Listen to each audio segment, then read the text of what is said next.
بسم اللہ الرحمن الرحیم۔ ہمارا استخارے کا مسنون طریقہ، یہ حضرت عبداللہ بن عمر رضی اللہ تعالی عنہما کا ارشاد ہے۔ فرماتے ہیں کہ بعض اوقات انسان اللہ تعالیٰ سے استخارہ کرتا ہے کہ جس کام میں میرے لیے خیر ہو وہ کام ہو جائے، تو اللہ تعالیٰ اس کے لیے وہ کام اختیار فرما دیتے ہیں جو اس کے حق میں بہتر ہوتا ہے، لیکن ظاہری اعتبار سے وہ کام اس بندہ کی سمجھ میں نہیں آتا، تو وہ بندہ اپنے پروردگار پر ناراض ہوتا ہے کہ میں نے اللہ تعالیٰ سے تو یہ کہا تھا کہ میرے لیے اچھا کام تلاش کیجئے، لیکن جو کام ملا وہ تو مجھے اچھا نظر نہیں آ رہا ہے، اس میں تو میرے لیے تکلیف اور پریشانی ہے۔ لیکن کچھ عرصہ کے بعد جب انجام سامنے آتا ہے، جب نتیجہ سامنے آتا ہے، تب اس کو پتہ چلتا ہے کہ حقیقت میں اللہ تعالیٰ نے میرے لیے جو فیصلہ کیا تھا وہی میرے حق میں بہتر تھا۔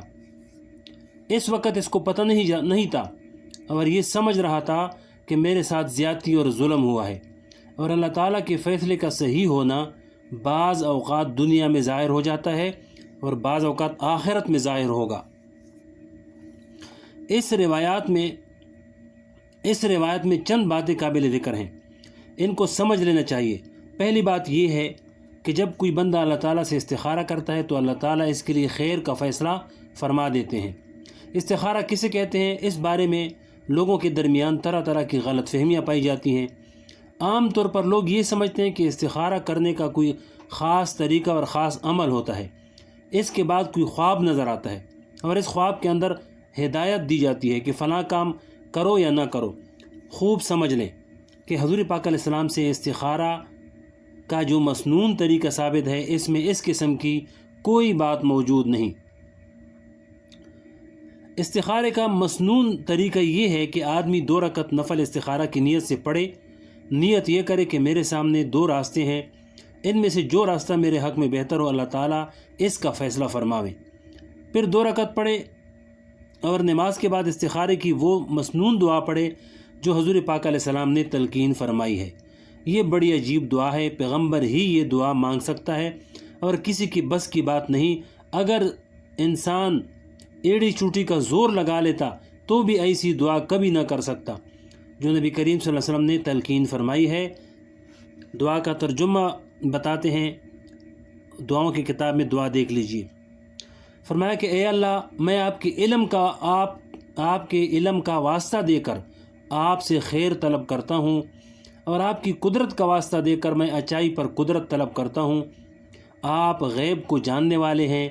اے اللہ، آپ علم رکھتے ہیں، میں علم نہیں رکھتا، یعنی یہ معاملہ میرے حق میں بہتر ہے یا نہیں اس کا علم آپ کو ہے، مجھے نہیں۔ اور آپ قدرت رکھتے ہیں اور میرے اندر قدرت نہیں۔ یا اللہ، اگر آپ کے علم میں ہے کہ یہ معاملہ اس موقع پر اس معاملے کا تصور دل میں لائے، یعنی جس کے بارے میں استخارہ کر رہے ہیں، یہ معاملہ یا یہ کام اس موقع پر وہ کام دل میں تصور لائے جس کے لیے استخارہ کر رہا ہے کہ میرے لیے یہ کام میرے حق میں بہتر ہے، میرے دین کے لیے بھی بہتر ہے، میری معاش اور دنیا کے اعتبار سے بھی بہتر ہے، اور انجام کار کے اعتبار سے بھی بہتر ہے، تو اس کو میرے لیے مقدر فرما دیجیے اور اس کو میرے لیے آسان فرما دیجیے اور اس میں میرے لیے برکت پیدا فرما دیجیے۔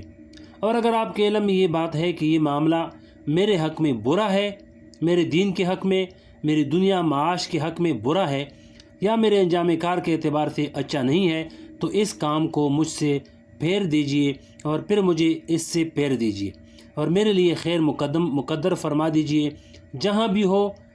یعنی اگر یہ معاملہ میرے لیے بہتر نہیں ہے تو اس کو تو چھوڑ دیجئے اور اس کے بدلے جو کام میرے لیے بہتر ہو اس کو مقدر فرما دیں، پھر مجھے اس پر راضی بھی کر دیجئے اور اس پر مطمئن فرما دیں۔ 2 رکعت نفل پڑھنے کے بعد اللہ تعالیٰ سے یہ دعا کر لی تو بس استخارہ ہو گیا۔ بعض لوگ یہ سمجھتے ہیں کہ استخارہ ہمیشہ رات کو سوتے وقت ہی کرنا چاہیے یا عشاء کی نماز کے بعد ہی کرنا چاہیے۔ ایسا کوئی ضروری نہیں، بلکہ جب بھی موقع ملے اس وقت یہ استخارہ کر لے۔ نہ رات کی کوئی قید ہے، نہ دن کی کوئی قید ہے، نہ سونے کی کوئی قید ہے، نہ جاگنے کی کوئی قید ہے۔ بعض لوگ یہ سمجھتے ہیں کہ استخارہ کرنے کے بعد خواب آئے گا اور خواب کے ذریعے ہمیں بتایا جائے گا کہ یہ کام کرو یا نہ کرو۔ یاد رکھیے، خواب آنا کوئی ضروری نہیں کہ خواب میں کوئی بات ضرور بتائی جائے یا خواب میں کوئی اشارہ ضرور دیا جائے۔ بعض مرتبہ خواب میں آ جاتا ہے اور بعض مرتبہ خواب میں نہیں آتا۔ بعض حضرات کا کہنا یہ ہے کہ استخارہ کرنے کے بعد خود انسان کے دل کا رجحان ایک طرف ہو جاتا ہے، بس جس طرف رجحان ہو جائے وہ کام کر لے، اور بکثرت ایسا رجحان ہو جاتا ہے۔ لیکن بالفرض اگر کسی ایک طرف دل میں رجحان نہ بھی ہو بلکہ دل میں کشمکش موجود ہو تو بھی استخارے کا مقصد پھر بھی حاصل ہے، اس لیے کہ بندہ کے استخارے کرنے کے بعد اللہ تعالیٰ وہی کرتے ہیں جو اس کے حق میں بہتر ہوتا ہے۔ اس کے بعد حالات ایسے پیدا ہو جاتے ہیں، پھر وہی ہوتا ہے جس میں بندے کے لیے خیر ہوتی ہے، اور اس کو پہلے سے پتہ بھی نہیں ہوتا۔ بعض اوقات انسان ایک راستے کو بہت اچھا سمجھ رہا ہوتا ہے، لیکن اچانک رکاوٹیں پیدا ہو جاتی ہیں اور اللہ تعالیٰ اس کو اس بندے سے پھیر دیتے ہیں۔ لہذا اللہ تعالیٰ استخارہ کے بعد اسباب ایسے پیدا فرما دیتے ہیں کہ پھر وہی ہوتا ہے جس میں بندے کے لیے خیر ہوتی ہے۔ اب خیر کس میں ہے انسان کو پتہ نہیں ہوتا، لیکن اللہ تعالیٰ فیصلہ فرما دیتے ہیں۔ آگے فرمایا کہ تمہارے حق میں یہی بہتر تھا۔ اس کو اگلے ویڈیو میں سنائیں گے۔